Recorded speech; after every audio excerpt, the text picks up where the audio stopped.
एक रिएक्शन लेते हैं M1A plus M2B gives N1C plus N2D। ए का स्टोक्योमेट्रिक कॉफिशिएंट M1 है जिसे रिएक्शन स्टोक्योमेट्रिक भी बोलते हैं, M2B का है, N1C का है और N2D का है।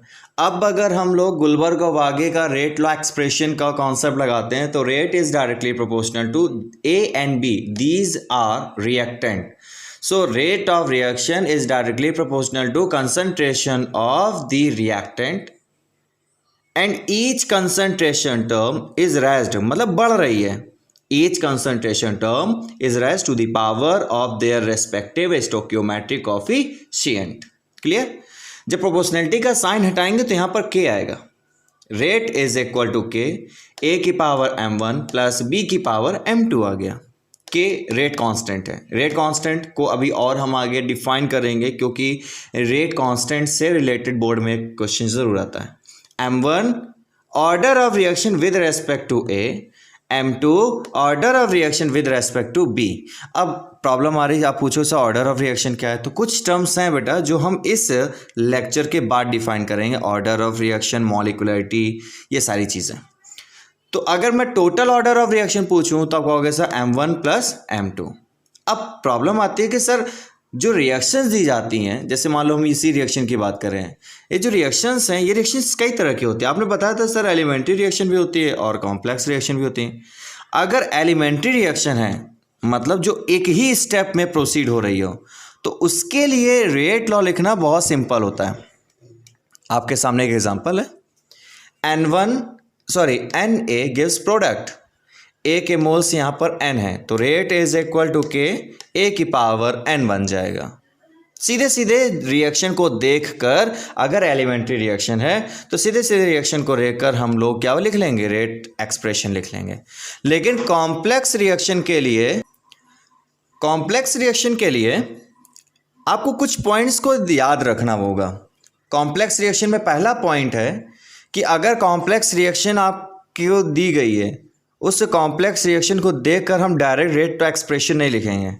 उस कॉम्प्लेक्स रिएक्शन की आपको मैकेनिज्म पता होनी चाहिए, मतलब उसके स्टेप, कितने स्टेप में वो रिएक्शन प्रोसीड हो रही है। उन स्टेप में आपको यह भी पता होना चाहिए कौन सा स्टेप स्लो है। जो स्टेप स्लो होगा वो रेट डिटरमाइनिंग स्टेप होगा, RDS होगा, रेट डिटरमाइनिंग स्टेप होगा। क्लियर?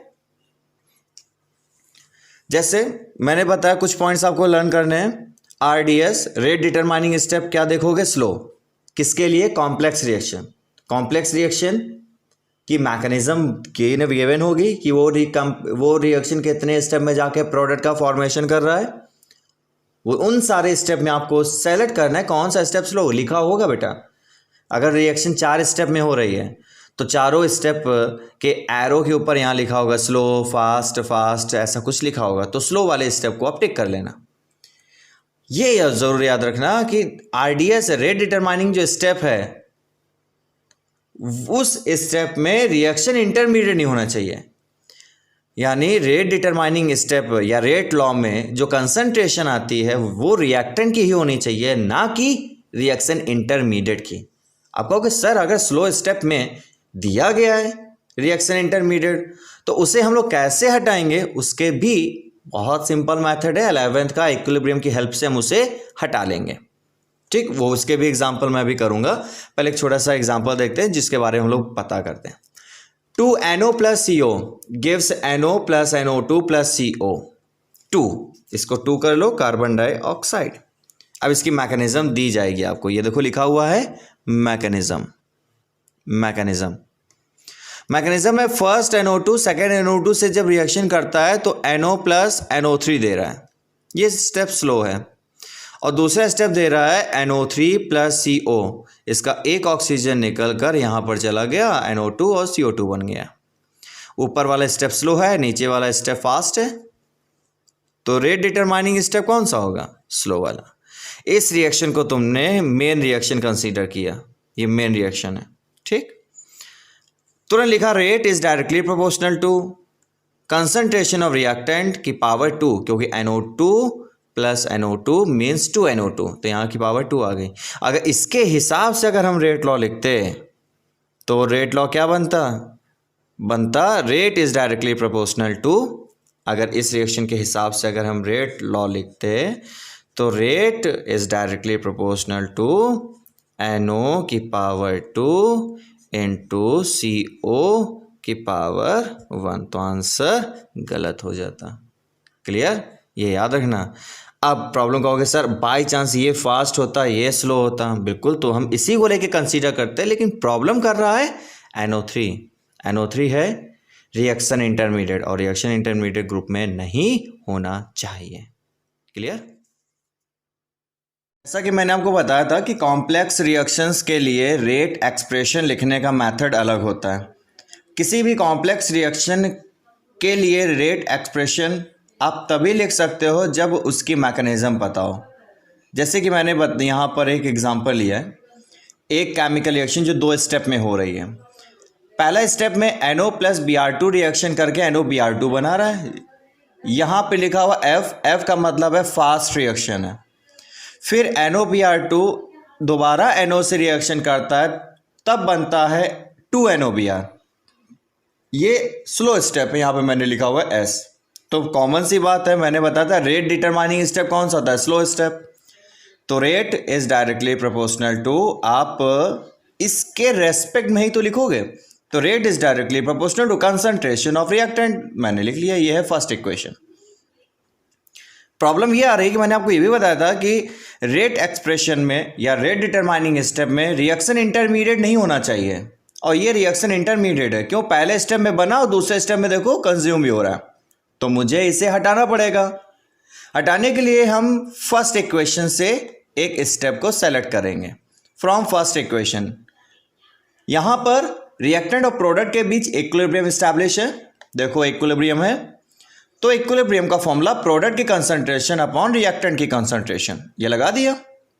ठीक, आपको रिएक्शन इंटरमीडिएट को सब्जेक्ट बनाना है, तो इसको एलोन करेंगे। एलोन करने के लिए ये दोनों जो डिवाइड में है यहाँ पर जाएंगे मल्टीपल पे, इसको K डैश मान लो, यहाँ पर मान लिया आपने K डैश। क्लियर। अब इस NOBr2 की वैल्यू को तुम्हें यहाँ पर पुट कर देना है। पुट कर दोगे तो रेट प्रोपोर्शनल का साइन हटेगा तो K आएगा, और इस NOBr2 की जगह ये पूरा फैक्टर आ गया। देखो मैंने पूरा यहाँ पर लिखा हुआ है, फिर NO और ये आ गया NO की पावर यहाँ 2 आ गया। रेट कांस्टेंट और कांस्टेंट इक्वल टू एक नया कांस्टेंट K स्टार आ जाएगा। K स्टार आ गया, NO का ट्वाइस Br2 1। ये है रेट एक्सप्रेशन कॉम्प्लेक्स रिएक्शन का। Order of reaction with respect to NO की पावर 2 है तो यहाँ पे 2 आ जाएगा। ऑर्डर ऑफ रिएक्शन Br2 के रेस्पेक्ट में 1 आ जाएगा, और net overall order of reaction 2 + 1 is equal to 3 आ जाएगा। नेक्स्ट टॉपिक है यूनिट ऑफ रेट कांस्टेंट। अब इसकी इंपॉर्टेंस लो क्या है। एग्जाम में आपको एक कोई हाइपोथेटिकल रिएक्शन देगा और उसकी रेट कांस्टेंट की वैल्यू सिर्फ देगा। आपसे पूछेगा किस ऑर्डर की ये रिएक्शन, 0 ऑर्डर की है, फर्स्ट ऑर्डर है, सेकंड ऑर्डर है, थर्ड ऑर्डर है, कि फ्रैक्शन में है। तो ये आप तभी कर पाओगे जब आपको ये पूरा प्रोसेस पता हो। चलो करते हैं। एक रिएक्शन दी गई है, Na गिव्स प्रोडक्ट, इसका रेट लिखोगे तो rate is equal to K A की पावर N। अब मैंने आपसे कहा कि K को सब्जेक्ट बनाकर बाकी सबकी यूनिट लिखो। रेट की यूनिट क्या थी, रेट का मतलब था change in concentration upon time, concentration upon time, और कंसंट्रेशन की यूनिट है मोल पर litre upon time. K concentration of A का मतलब मोल पर लीटर अपॉन N। K को सब्जेक्ट बनाया और ये फैक्टर पूरा इसके अपॉन में आ गया, टाइम इनवर्स में चला गया। यही तो आएगा बेटा। अब क्या करना है, K इज इक्वल टू ये पूरा फैक्टर ऊपर जब जाएगा तो मोल पर लीटर की पावर हो जाएगा 1 - N into time inverse. Clear. अब इसका मल्टीपल M में करो, इसका मल्टीपल L में करो। L जब ऊपर जाएगा तो L मतलब लीटर इनवर्स में हो जाएगा, और फिर ये मल्टीपल हो जाएगा। K is equal to M की पावर 1 - N इंटू लीटर की power N - 1 into time inverse.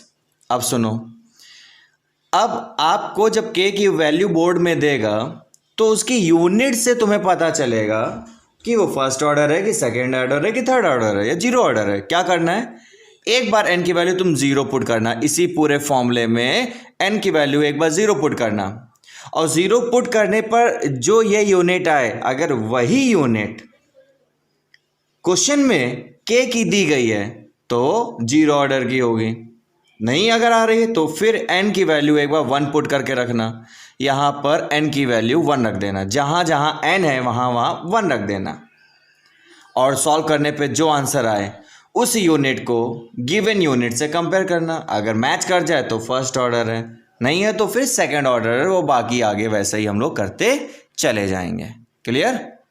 n है ऑर्डर ऑफ रिएक्शन। सिर्फ k का ये फॉर्मूला आपको बस याद रखना है, मैंने प्रूविंग आपको बता दी है।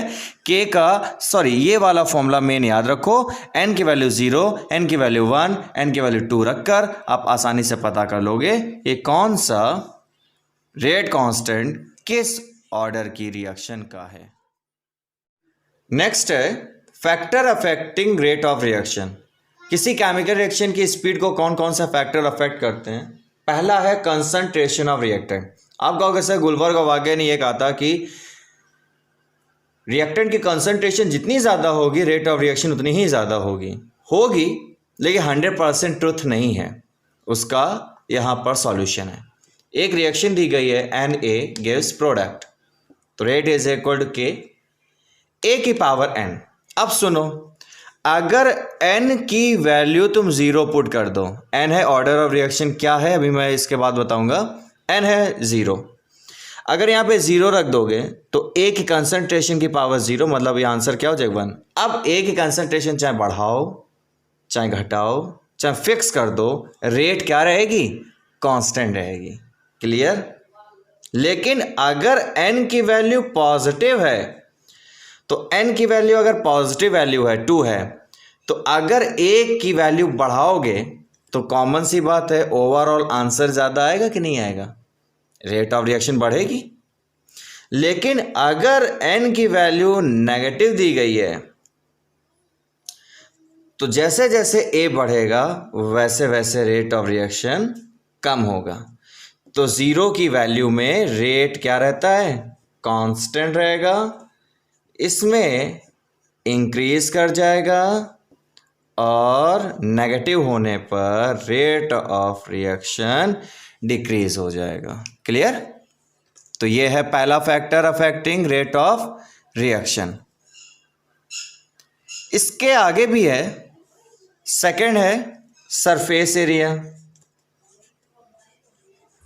सरफेस एरिया, जितना ज़्यादा रिएक्टेंट मॉलिक्यूल्स का सरफेस एरिया होगा उतने ही ज़्यादा कोलिजन्स होंगे रिएक्टेंट के बीच, और जितने ज़्यादा कोलिजन्स होंगे प्रोडक्ट का फॉर्मेशन उतना ही ज़्यादा होगा। शायद इसी वजह से हमेशा आपने देखा होगा कि कैटालिस्ट पाउडर फॉर्म में लेते हैं, पाउडर फॉर्म में लेने की वजह से उसका सरफेस एरिया बढ़ जाता है, जिस वजह से रेट ऑफ रिएक्शन उसकी बढ़ जाती है।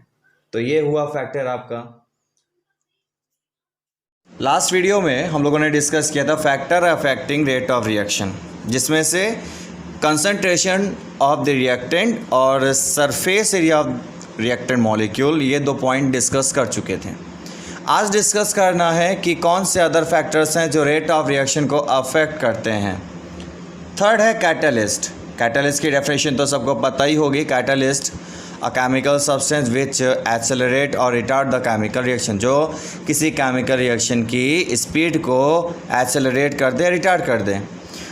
कैटलिस्ट अगर पॉजिटिव है तो रेट ऑफ रिएक्शन को इंक्रीज़ करेगा, और अगर कैटलिस्ट नेगेटिव है तो रेट ऑफ रिएक्शन को डिक्रीज़ करेगा। ठीक।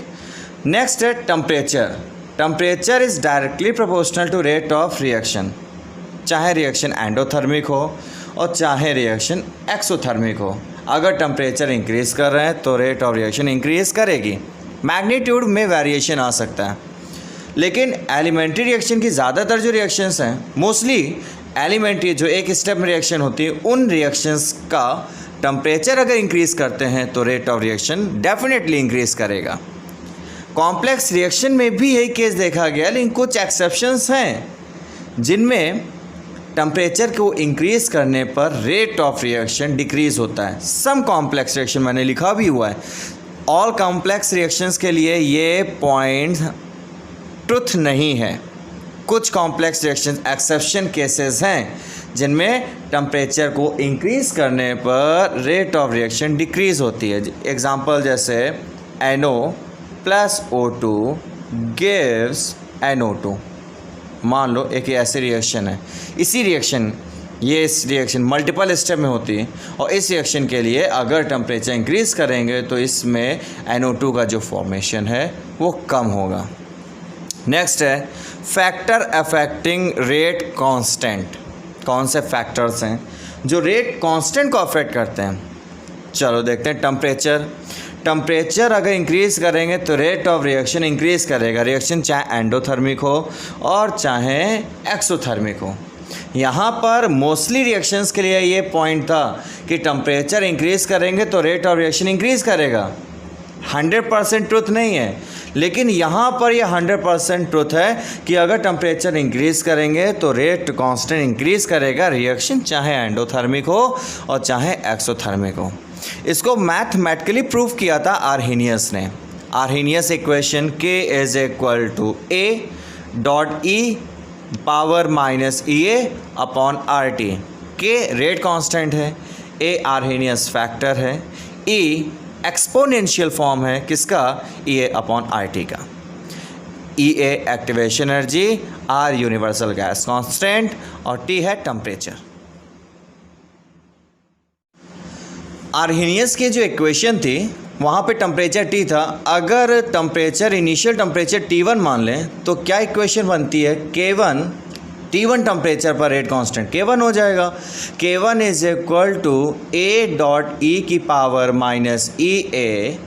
A.E⁻⁻RT1 है, ठीक। Taking log on both side, अगर लॉग लेंगे तो लॉग K1 = लॉग ब्रैकेट में आ जाएगा E.A/E-EA/RT1। अब कुछ फॉर्मूले अप्लाई करते हैं। यहाँ पर फॉर्मूला लग रहा है log m × n। log m × n का formula log m + log n, तो log m + log n ये आ गया। क्लियर? फिर यहाँ भी फॉर्मूला बन रहा है log m की पावर n, log m की power n, n log m, जो पावर है वो आगे आ जाएगा, यानी e का जो पार्ट है वो आगे आ जाएगा। देखो यहाँ पर आगे आ गया log E_K1 इज, अब कहोगे E जो हम लोग log लेते हैं उस log का बेस E होगा। क्लियर? अगर हम log बोथ साइड लेंगे तो उस log में बेस E होगा। आगे देखते हैं क्या होगा। log A बेस है और जो बेस है अगर उसी की वैल्यू हम निकालेंगे तो उसकी वैल्यू 1 होती है। जैसे log 10 बेस है और 10 की ही वैल्यू निकाल रहे हैं तो उसकी वैल्यू 1 होगी। तो यहाँ log E की भी वैल्यू 1 होगी। आपका फॉर्मूला बन जाएगा log E_K1 = log EA-EA/RT1। EA activation energy है। एक्टिवेशन एनर्जी क्या है हम लोग इसे बाद में डिस्कस करेंगे। अब अगर टेम्परेचर T1 से T2 आ जाए, सडनली हमने उस केमिकल रिएक्शन का टेम्परेचर इंक्रीज़ कर देंगे। तो पहले तो T1 था और जब टेम्परेचर इंक्रीज़ कर देंगे तो T1 से टेम्परेचर क्या आ जाएगा? T2 आ जाएगा। तो जब टेम्परेचर T1 से T2 आ जाएगा तो यहाँ पे log K2 = log EA-EA/RT2। Clear? T1 से T2 हो जाएगा। फर्स्ट इक्वेशन जो पीछे हमने लिखी है ये है second equation minus first equation करेंगे, यानी log E_K2 वाली इक्वेशन से माइनस करेंगे log E_K1। तो log E_K2 minus log E_K1, पहले लेफ्ट हैंड साइड माइनस कर लेंगे फिर राइट हैंड साइड वाला माइनस कर लेंगे। तो देखो राइट हैंड साइड वाला हमने पूरा पार्ट लिखा, ये है राइट हैंड साइड वाला पार्ट माइनस, अब राइट हैंड साइड K1 वाला पार्ट लिखा तो माइनस EA और माइनस के अंदर मल्टीपल हो जाएगा तो प्लस का टर्म हो जाएगा EA/RT1। ये फॉर्मूला यहाँ पर लगेगा। log m/n = होता है log m - log n। ये है log m - log n, तो इसे इस फॉर्म में लिख सकते हैं, इस पूरे को इस फॉर्म में लिख सकते हैं with the help of this formula. ठीक, ये फैक्टर log EA और माइनस log EA कट जाएंगे, तो बचा आपका EA upon RT1 minus EA upon RT2। Common मिल रहा है, EA अपॉन R कॉमन ले लिया तो 1/T1 माइनस 1/T2 आ गया। अब सुनो, एक फॉर्मूला होता है log EA, यहाँ पर बेस E है, तुम्हें अगर 10 करना है तो इसमें हमें 2.303 का मल्टीपल करना पड़ेगा। तो सेम यहाँ E को अगर 10 में कन्वर्ट करना चाहते हैं तो देखो हमने 2.303 का मल्टीपल कर दिया, पूरा वही फॉर्मूला है। अब हमें log K2 अपॉन K1, जिसमें बेस अब क्या यूज़ हो रहा है, यहाँ पर बेस 10 आएगा, क्योंकि लॉगरिथम टेबल में जो हम वैल्यू निकालते हैं उस वैल्यू को निकालने में जो टेबल दी गई है लॉगरिथम टेबल, वो log 10 के बेस में दी गई है, तो EA अपॉन में आ जाएगा। ये फॉर्मूला बना। हमें पता है कि T2 टेम्परेचर T1 से ज़्यादा है, T2 टेम्परेचर T1 से अगर ज़्यादा है तो ये पूरी वैल्यू पॉजिटिव आएगी कि नहीं आएगी सॉल्व करने पर। इसका मतलब हुआ कि log K2 upon K1 is equal to एक पॉजिटिव वैल्यू आएगी। ये पॉजिटिव वैल्यू तभी आएगी जब log K2 is greater than K1 हो, log K2 is greater than K1 हो। अगर इसको सॉल्व करने पर ये वैल्यू पॉजिटिव आ रही, इसका मतलब हुआ कि log K2 की वैल्यू log K1 से ज़्यादा है, तभी तो वैल्यू ये ज़्यादा आएगी। और ऐसा अगर है तो इनके कांस्टेंट को अगर हम लोग कंपेयर करते हैं, रेट कांस्टेंट को कंपेयर करते हैं, तो K2 is greater than K1 आएगा। क्लियर? इससे ये प्रूव हो रहा है कि टेम्परेचर जब इंक्रीज़ कर रहे हैं, T1 टेम्परेचर कम था तो उसका रेट कांस्टेंट K1 था, और जैसे T1 से T2 और T2 टेम्परेचर T1 से ज़्यादा है, ऐसे केस में K2 K1 से ज़्यादा हो जाएगा। Next topic is molecularity. Elementary reaction जो सिंगल स्टेप में प्रोसीड होती है, जो एक ही स्टेप में प्रोडक्ट का फॉर्मेशन करती है, वो एलिमेंट्री रिएक्शंस है। एलिमेंट्री रिएक्शन में total number of reactant molecules जितने होंगे वही उस रिएक्शन की मॉलिक्युलरिटी होगी। Number of reactant molecule in elementary reaction is known as molecularity. अब कहोगे सर कॉम्प्लेक्स रिएक्शन, तो कॉम्प्लेक्स रिएक्शन में एक रिएक्शन स्लो होगी, दूसरी रिएक्शन फास्ट होगी।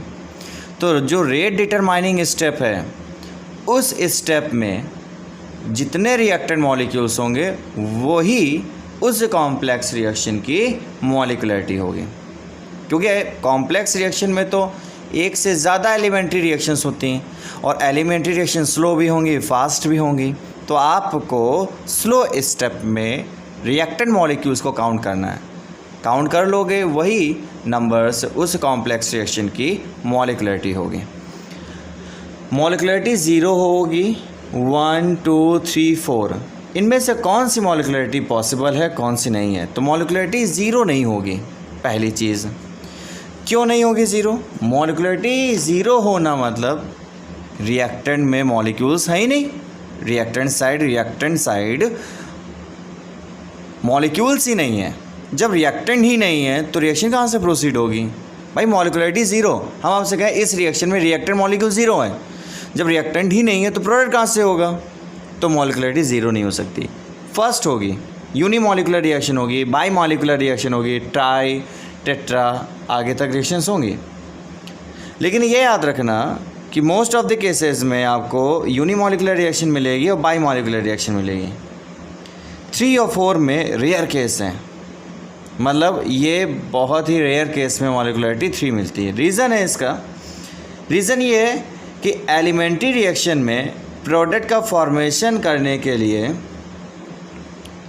एलिमेंट्री रिएक्शन में प्रोडक्ट का फॉर्मेशन करने के लिए जब तक रिएक्टेंट मॉलिक्यूल प्रॉपर ओरिएंटेशन से कोलाइड नहीं करेंगे, एक दूसरे से प्रॉपर वे में कोलाइड नहीं करेंगे, तब तक प्रोडक्ट का फॉर्मेशन नहीं होगा। To give effective collision, effective collision मतलब वो कोलिजन्स जो रिस्पॉन्सिबल हैं प्रोडक्ट के फॉर्मेशन के लिए। जैसे 100 रिएक्टेंट मॉलिक्यूल्स हैं और 100 आपस में कोलाइड कर रहे हैं, लेकिन 100 के 100 रिएक्टेंट मॉलिक्यूल एक साथ प्रोडक्ट में नहीं कन्वर्ट हो पाए, कुछ ही कन्वर्ट हुए। इसका मतलब हुआ 100 मॉलिक्यूल्स के बीच जो कोलिजन्स हो रहे थे उनमें से कुछ ही इफेक्टिव थे जिन्होंने प्रोडक्ट का फॉर्मेशन किया। तो to give effective collisions, collision must take place in proper orientation, ये याद रखना।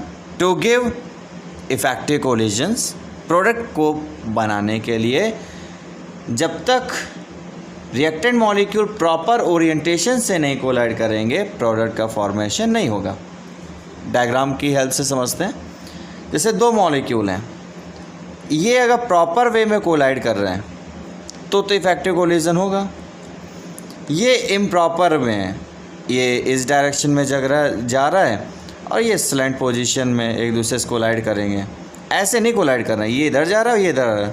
तो इस केस में ये जो कोलिजन है ये इम्प्रॉपर वे में कोलिजन है। तो इम्प्रॉपर वे में अगर कोलाइड कर रहा है तो प्रोडक्ट का फॉर्मेशन नहीं होगा, लेकिन इन प्रॉपर वे में कोलाइड कर रहा है, प्रॉपर ओरिएंटेशन से कोलाइड कर रहा है तो प्रोडक्ट का फॉर्मेशन होगा। Next topic is order of reaction. याद करो हम लोगों ने रेट एक्सप्रेशन लिखना सीखा था। रिएक्शन क्या लिखी होगी, M1A plus M2B gives N1C plus N2D, और उसके लिए रेट एक्सप्रेशन हमारा क्या बना था, rate is equal to K A की पावर M1 इंटू B की पावर M2 बना था ना।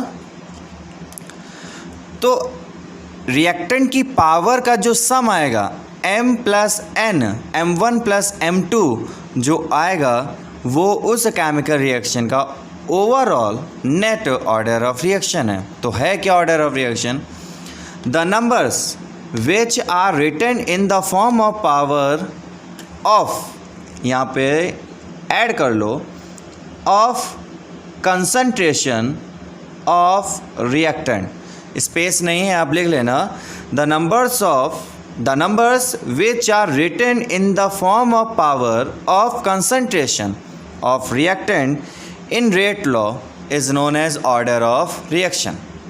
ऑर्डर ऑफ रिएक्शन की वैल्यू 0, 1, 2 या पॉजिटिव वैल्यू हो सकती है, नेगेटिव वैल्यू हो सकती है, बट इमेजिनरी नंबर नहीं होगी। ऑर्डर ऑफ रिएक्शन फ्रैक्शन में होगी, लेकिन एलिमेंट्री रिएक्शन के लिए फ्रैक्शनल नहीं होगी। जगह है या नहीं यहाँ पर आप लिख लेना। ऑर्डर ऑफ रिएक्शन फ्रैक्शनल में तो होगी, लेकिन एलिमेंट्री रिएक्शंस के लिए फ्रैक्शनल में नहीं होगी। साथ ही साथ ये याद रखना कि नेगेटिव वैल्यू भी नहीं होगी ऑर्डर ऑफ रिएक्शन किसी भी एलिमेंट्री रिएक्शन के लिए। किसी भी एलिमेंट्री रिएक्शन का ऑर्डर ऑफ रिएक्शन फ्रैक्शन में नहीं आएगा और ना ही नेगेटिव आएगा। हमारे सिलेबस में ऑर्डर ऑफ रिएक्शन दो तरह का है, ज़ीरो ऑर्डर ऑफ रिएक्शन और फर्स्ट ऑर्डर ऑफ रिएक्शन। इनके हम लोग फॉर्मूले डिराइव करेंगे और साथ साथ इनसे रिलेटेड न्यूमेरिकल करेंगे। याद रखना बोर्ड के लिए zero order of reaction, first order of reaction के फॉर्मूले, उनके डायग्राम, उनका ग्राफिकल रिप्रेजेंटेशन बहुत ज़्यादा इंपॉर्टेंट है। क्लियर।